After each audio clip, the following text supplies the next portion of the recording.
Не треба да се смееме на ово. Треба да помогнеме на ово.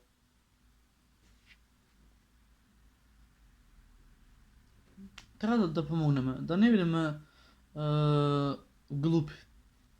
Ке чуете се вие. Ако имате во вас барем трошка, како да е, ако имате у вас трошка совест, ќе го изгледате видео до крај. Фала многу. Јас вака да започнам. Јас сум Илга Звјаповска, 28 годишна од Дебар. Исто сум медицинска сестра, работав во хитна медицинска помош во Дебар. Цела бременност ми беше се окей и пред тоа немав никакви проблеми, ниту никакви заболувања. Тоа го имам како доказ од матичен лекар. Сите документи. Заминав кај докторот, кој цела бременност ми ја водеше во неговата приватна куќа, бидејќи поради последица на короната рече подобро дома да се прегледуваш кај мене. Му наплакев него приватно. Се до крајот на бременоста ми кажуваше дека се е окей, немаш никаков проблем, но поради првата цезареја ќе те породиме и Шо? е окей, немаш никаков проблем, но поради првата цезареја ќе те породиме и сега исто со царски рез. Ми закажа термин, на истиот термин. Ако не знаете што е царски рез е, ако не може, сега многу е вулгарно вака за девојчиња, ама ако детето не може да искочи ни тоа, му го сети стомак. Валја да е тоа. Значи, ако бебето не може да искочи од вагината, тука докторот го сече стомакот за да го извади детето. Валја добро свати. Да чуеме дале. На 27 август во 8 сабајле јас бев во Струшката болница. Ми направи анализи, кои тие анализи ги наплатив приватно. А сум осигурана. После тоа ме зедоа во породилна за да ме спремаат за пороѓај. Пред мене имаше друга родилка која се пораѓаше. Тука присуствуваа Блертон Асани, синот, и Мухамед Асани, докторот неговната операција. Но јас бидејќи бев наспроти операционата сала, го видов сама и лично дека доктор Асани се шета во ходникот и зборува на телефон. Не присуствуваше на целата операција на претходната родилка. Јас добив паничен напад, патив да се тресам и му го прашав: докторе, дали ти ќе присуствуваш на целата моја операција? Да, ми кажа, јас ќе присуствувам, смири се. Анестезиологот ми кажа: смири се, рече, ќе не ставиме анестезија. Во ред. Се смирив, операцијата завршила како што завршила, се будам. Уште кога бев јас во шок соба, уште кога не бев разбудена, покажување на мојот сопруг, тој побарал мито, 100 евра за него, 50 евра за неговиот син Блертон Асани, асистент. What? Тој доктор е болен од главата. Чујте? 100 евра за него. Кога не бев разбудена, покажување на мојот сопруг, тој побарал мито, 100 евра за него, 50 евра за неговиот син Блертон Асани, асистентот, и 50 евра за анестезиологот. Мојот сопруг ги дал тие пари.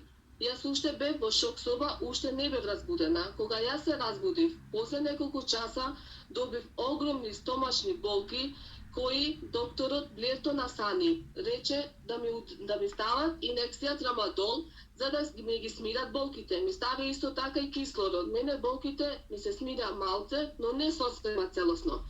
На 27 и 28 мене ме чува во шок соба. На 29 ме однесоа, ме префрлија во нормална соба, каде што таму неделен ден дојде Блертон Асани на 38 и ми кажа дека се е во ред, дека можеш да си одиш дома. Јас му кажав: слушај, реков, докторе, јас не сум невообразована жена. Јас сум медицинска сестра и не ми е мене прв пораѓај. Ми е втор пораѓај и знам многу добро дека јас не сум за дома. Не се осеќам добро, имам огромни болки. Тој ми кажа: во ред, ќе им кажам на сестрите да ти спремаат супа, да јадеш, па ќе се направиш подобро. Добро, јас викам не си одам дома. Нека дојде таткот и нека ме прегледа.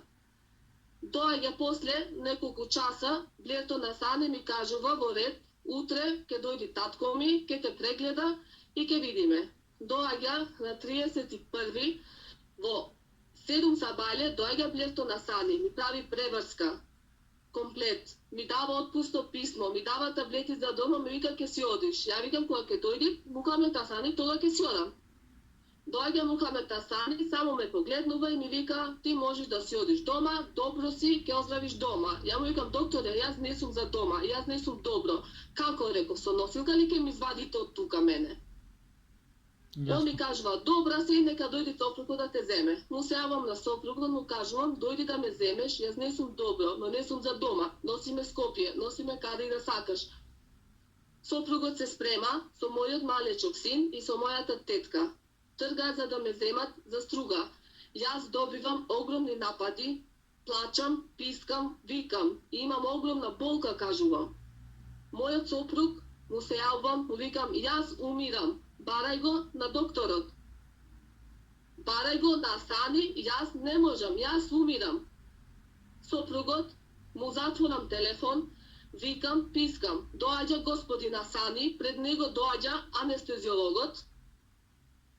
Му кажувам, докторе, што е проблемот со мене? Јас бев се добро, што се случува? Доаѓа Мухамед Асани, ми прави ехо на абдомен. Ми кажува, треба да влеземе во сала.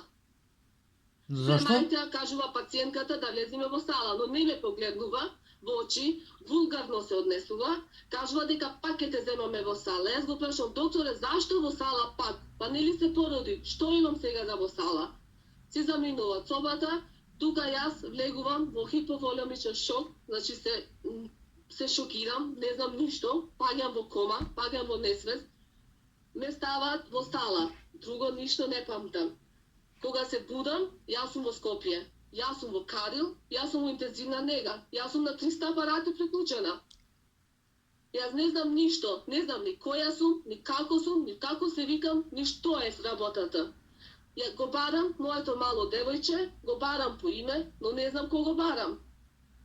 После тоа, после неколку дена, кога се будам, после 10 дена кажан од мојот сопруг, и јас станувам, сум бидена на механичка вентилација. 10 дена си имам борено со живот, после 10 дена, јас кога се освестувам, јас се наоѓам во 300 апарати. После неколку дена ми доаѓа совеста, ги прашувам докторите што се случува со мене, зашто сум тука, зашто сум под апарати. Ми кажуваат, ти смири се, ти биди добро, другото не е важно. Како бе не е важно, женава за живот се бори, овие доктори си го ладат. Нормално, тоа го кажуваат за да ме утешат, да не ми кажат во е дошло одма. Па да бидеме реални, Македонија е земја што докторите се ужас, значи македонското здравство е ужас. И уште стојам, и ми се помешува телефонот, уште стојам на збора дека македонското здравство е ужас. Еве ви доказ, значи женава ги прават операција, тоест не операција, пораѓај, се пораѓа,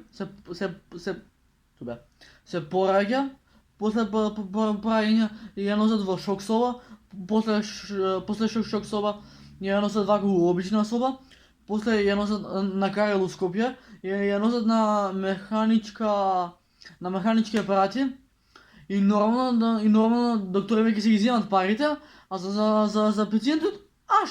Значи јас колку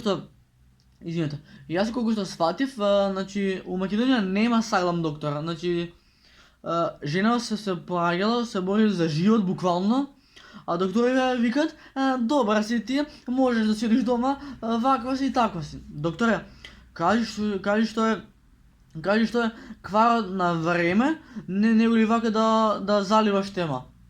Значи, немам ништо против албанските доктори, ама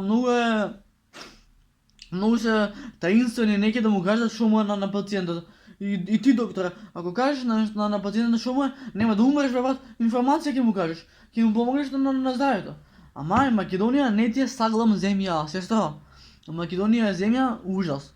Еве лично јас ти го кажувам тоа. Да чуеме ние дале. Значи, мојот сопруг знаеше дека се вади на органите, јас ништо не знаев. Што? Значи, мојот сопруг знаеше дека се вади на органите, јас ништо не знаев, бидејќи бе во механичка вентилација. Па даден, тетка ги извадиле органите, Ов, майко мила, што ти е Македонија? Македонија е земја лабната само за пари. Тоа ви го гарантирам.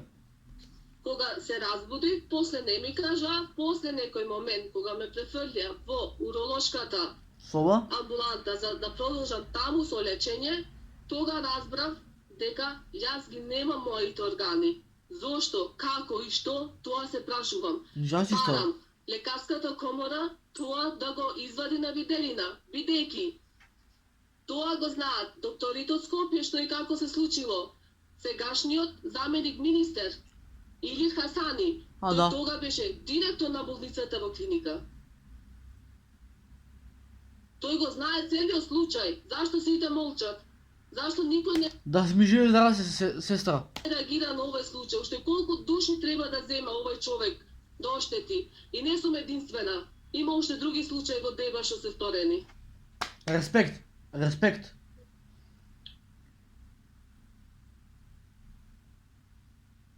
Колку само е тешко на женава. Јас не сакам да разговарам, не бе во добра состојба, значи се лече во клиника на психијатрија во Скопје. Фала многу на докторката, што многу ми помогна и што сега сум подобро малци психички. Уште сум со таблети, само собрам храброст, фала и на мојот адвокат Јанев, кој многу му се заблагодарам, кој ме охрабри за цела ова ситуација и фала многу на Весникот вечер. Порталот. Фала многу и на вас и на сите, ве молам за поддршка.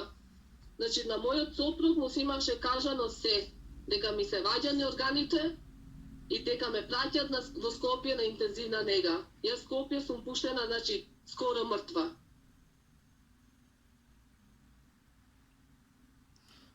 Ако... Да. Кјути.